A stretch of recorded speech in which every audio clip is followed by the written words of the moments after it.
Thursday morning, everybody. Welcome to the Digital Weather Desk, powered by Century Next Bank. I'm Jared Floyd. Do not adjust your clock. You are not early. I am. And so if you are seeing this late at our normal 7:30, 8 a.m. time frame, no worries. It's here and available for your leisure, and that's how these forecasts are generally designed to go. Let's take a look at temperatures across the area this morning. The reason I'm joining you earlier, simply put, the wife is out of town for work. She had to head south this morning, and so I need to be available for the munchkin when she wakes up here in just a few minutes, and she's already tossing and turning. So let's take a look at this forecast. Temperatures are generally in the upper 40s to near 50 degrees to start the day, and dew points are also relatively high. Most locations are seeing dew points in the mid to upper 40s or some low 40s sprinkled in here or there. Fog formation was never really a concern this morning because the winds were still pretty brisk across the region through the course of the evening and nighttime hours. So it sets the stage for a fairly quiet afternoon. Winds could still pick up a little bit at times this afternoon, but really no bother.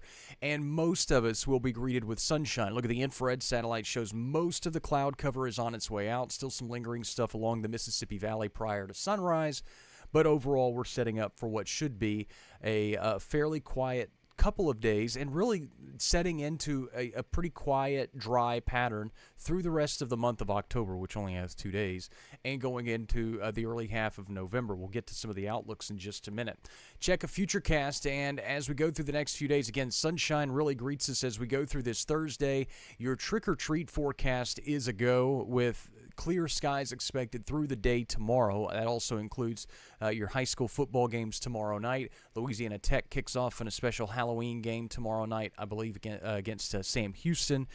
So if you have evening plans, whether it's trick-or-treating or high school football or a little bit of both, it should be a beautiful night. Maybe a little on the cool side, but that's about it. Christina, good morning. Thanks so much. I know the cooler weather is a great way to start the day, and it sets us up for more of the same generally over the next 7 days. 40s for lows, 60s for highs are generally the main thought process really over the next week. As we go into the day on Saturday, there's going to be a deepening upper-level system that could bring some small rain chances. Those rain chances were a smidge more aggressive to start the day yesterday, and now don't look to be as big of a concern, but it will likely lead to an increase in cloud cover, maybe a spotty shower or two for some college games this weekend, I believe. Grambling is at home, yes, and ULM is both. They're both at home at about 2 o'clock on Saturday afternoon. Clouds will pick up. If we do see rain, it would likely be, at least from what we're seeing right now, fairly light. Could see some straggling showers late Saturday night, early Sunday. Then the skies clear out again as the system kind of swings a weak boundary through the region. Again, it kind of just resets temperatures for the rest of the weekend. We continue to stay relatively quiet. A check of the temperature outlook over the next 6 to 10 days. As we go into the first several days of the month of November, temperatures generally start to trend back above normal. There's relatively high confidence in that, but again, what is normal for this time of year? Average high should be in the low 70s with morning lows in the upper 40s. So, again, nothing drastic. I don't think anybody's going to be really too bothered by the conditions over the next couple of weeks. The precip outlook doesn't necessarily trend in the right direction. If you saw our kind of month at a glance yesterday that I posted, that storm system on the 18th really had us kind of trending in the right direction. It got us some rainfall and got us the more frequent cold fronts and things of that nature, and we've had the storm systems more frequently, which has been good news. The downside is as we go into the first half of the month of November, we start to trend back into that dry stretch. I don't think it's necessarily a concern for right now, especially considering where we are and how much rain we've received somewhat frequently over the last couple of weeks. The drought monitor for this morning, it comes out in about an hour or two. Obviously, I'll have that for you around midday during that live stream, but it is not available yet. 8 to 14 day outlook, kind of the same story, trending above average temperature-wise, not necessarily looking for anything crazy in terms of temperatures, but we will trend above average, and the 8 to 14 day outlook still shows some confidence at trending drier than normal. That doesn't mean we won't see rain during those stretches. We just may not see enough to bring us close to average for that time of year. That's kind of how things break down. Again, overall, the next week to 2 weeks, we're settling back into a pretty quiet pattern. The latest on Melissa continuing to make its way to the north and northeast. Bermuda is the next site on for this storm as it makes its way north and northeast rather quickly over the next few days. Back to a Category 2 hurricane.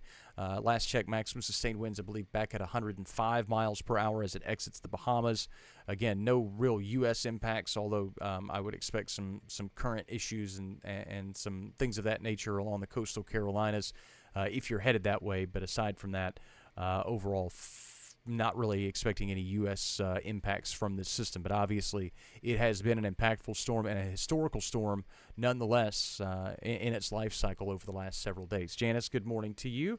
Daytime highs today will top back out in the mid-60s. Again, maybe a smidge breezy. I would really call the winds west between 5 and 15 miles per hour because they will kind of they'll quiet down from times and they'll pick up through the afternoon. But overall, most of us return to the 60s with some sunshine winning back over. Cooler than normal. Again, average high should be kind of in the low 70s and we'll trend below that.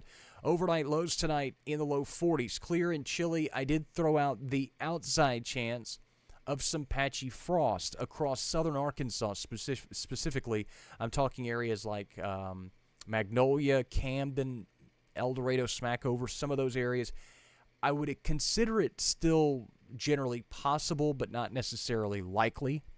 But if you have plants, tender vegetation that cannot tolerate the cold in any form, and you can't take the chance of frost formation at this point in the season, obviously I would take those precautions. Steve, good morning to you as well. That's how we set it for the night. This would be the only night, I think, as it sits right now, that we would have patchy frost concerns. As we go into the rest of the weekend, we're probably in the mid to upper 40s, and it shouldn't be a problem. 7-day forecast made possible by 3B Hardware shows your Halloween forecast, which is very, very nice. Alicia, good morning to you. Upper 60s for highs. Your trick-or-treat forecast, I'll have that for you later today, or at least a look at it. Probably right at 60, and then falling into the upper 50s as the night progresses for our trick-or-treaters, so a little on the cool side. That's just kind of how things are looking right now. Kept the small rain chances in for tomorrow and for Saturday and Sunday, with highs generally staying in the mid-60s. Again, a weak cold front kind of weasels its way through the area during that stretch. What in the world is that? I guess that's the winds picking up. Maybe it's an airplane. I don't know. It's 6:20 in the morning. That's just a really weird sound there. I don't know. Anyway, I'll figure it out after the live stream's done. Upper 60s to near 70 degrees early parts of next week, with morning lows climbing out of the 40s, perhaps close to 50 degrees by the early parts of next week as well. Generally speaking, again, there's not a whole lot happening in the forecast over the next 7 days. Obviously, if anything changes, I'll let you know about it. A look at the forecast or the content schedule for the rest of the day. Again, I know folks, some folks asking for a little bit more of a heads up on terms of when things are going to be happening. I want folks to rest assured that with the way this platform is designed, that whatever information you're getting is the most recent information. And so even if the forecast changes drastically at night outside of the live stream schedule, obviously I'll let you know about it. But here's a look at what we've got going on for the rest of the day. Your Too Long Didn't Read comes out at 9:30. That's your short form, 30-second, all you need to know about the weather in 30 seconds or less. We'll have your midday live at around noon. Your evening live will be a little bit earlier. Again, my wife's out of town, so it's just me and the Munchkin, and so I'll be hanging out with her. And the weather's pretty quiet, so there's not a whole lot that we really need to touch on in terms of the forecast. I don't want folks to sit here and need to clamor to get to the latest weather if they honestly don't need it. Let's be honest. There are a lot of good weather days where you can check the forecast once and be on your merry way, and again, that's a good thing. Fish and Game forecast comes out at 8 o'clock tonight. Of course, forecast is always available at digitalweatherdesk.com and on the Digital Weather Desk app, available for Apple and Android users. Again, the forecast that you get there is tied directly to what you see here. Of course, it changes depending on your location, and it's designed to do that as well, so that's available for you. And as we go through the next couple of days and weeks and really beyond, I'll start sending out some kind of surveys on our social media pages, just asking for input on what you like, what you don't like, probably like a question a week or something like that. As we get kind of to the 2-month mark of the launch of the Digital Weather Desk, I really want the pulse of you, the consumer, as to what you like and what you don't like about this platform. I will take. I listen to all criticisms and comments. I may not make changes all the time according and based on those, but I do hear them and I do appreciate them, and they are well received in most instances. So, Anithia, good morning, and I hope that makes sense as to kind of how we're doing things here. Learning as we go. This is a very new venture. I don't think there's any rules how to do this, and so we'll make our own rules. And that sounds like a lot of fun. So there's your schedule for the rest of the day. Of course, like I said, the latest forecast is always available at digitalweatherdesk.com. And if you did not catch us live, this is the latest forecast, so you can go back and watch it at your leisure. That's also what these are here for. You can watch them live, great. But if you don't, you could just catch them whenever.